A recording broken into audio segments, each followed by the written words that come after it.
Should you save for your down payment in cash or invest? Stay tuned to make the most of your money.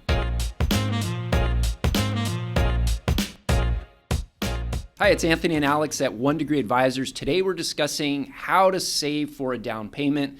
Alex, saving in cash or investing the money? Yeah, the housing market is tough. Inventory on the market is incredibly low and demand is increasing, right? So we have a situation where millennials, they're getting older. They're starting to form family units. And so they're moving from a place of renting and they're really wanting to start buying homes. The problem is there's really not much available and the prices are just out of this world. Yeah, saving for enough for a down payment is a challenge in itself, really building that amount up. But then looking at the rising housing prices, the low interest rates on cash, it presents quite a dilemma. Yeah, and so a lot of people want to know, like, well, what should I do, right?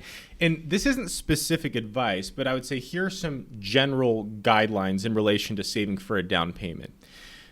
There's two pieces, the timeline and the goal, right? So what are you saving, or like how big of a house are you saving for, and what's your timeline? Mm-hmm. If your timeline is in the next, I'd say 12 to 24 months, that's really when you should be looking at keeping that in cash.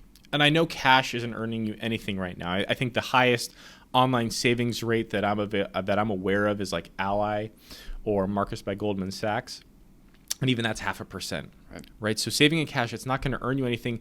But for such a short period of time, it's probably just not worth the risk. The stability is more important at that point. Exactly. Yeah. Now, if your plan is to purchase a home in the next 5 to 7 years, or you're going to be building up your down payment over the next, let's say, 5 to 7 years as an example, that's when I would say, okay, maybe we can consider investing some of the funds. But even then, even when you think about investing those payments or investing that down payment, you want to be very careful about the amount of risk that you're taking on. Right. So here's what we're going to do. We're going to pull up a chart here. This is from Quantity. Let's see what happened year to date with essentially three different portfolios. A portfolio that's roughly 50% U.S. stocks, 50% bonds, 70% U.S. stocks, 30% bonds, and 35% U.S. stocks, and 65% bonds. Obviously, the more stock you have, the riskier the account is. The more bonds you have, the less riskier it is. But let's see what's happened year to date. I mean, you can see, obviously, the portfolios with more bonds or more stocks in them are down a lot year to date. I mean, a portfolio with roughly 70% stocks and 30% bonds is down nearly 10%, right? So when we think about, you look at past market returns and you go, okay, I should invest my down payment because I need to beat inflation. But then you run into this situation, right? Just year to date, you're almost down 10%. Your $100,000 that you've earmarked for your down payment goes down to $90,000. I mean, a lot of people are probably freaking out if they're in that situation. Yeah, and we're showing this particular snapshot, which is a very short amount of time. Yep. What goes forward doesn't necessarily mean it's the same thing's going to happen, but it's this.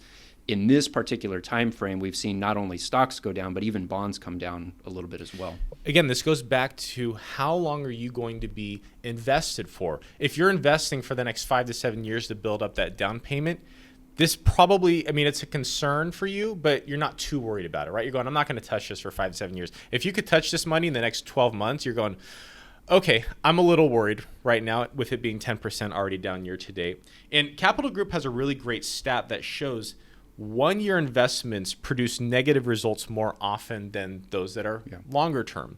And so historically, if you're investing for at least 5 years, the stock market is positive 87% of the time. And we'll link to the article from Capital Group with more details. So those odds increase the longer it's invested. Now, there's still risk involved, and that's where people need to make the decision for themselves in terms of, are they willing to take on that risk even as their time period gets a little bit longer? Exactly. It's not a black and white solution. It really comes down to what's your goal, what's your timeline, and are you willing to take a little bit of risk along the way? Saving for a down payment is tough. Certainly these decisions are really important. Does someone stay in cash?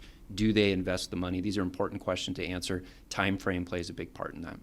And let us know what you think. Are you saving for a down payment in cash or investing the money? Leave your comments below. And if you have ideas for future videos, let us know as well. If you like this video, please like and subscribe. Thanks for watching.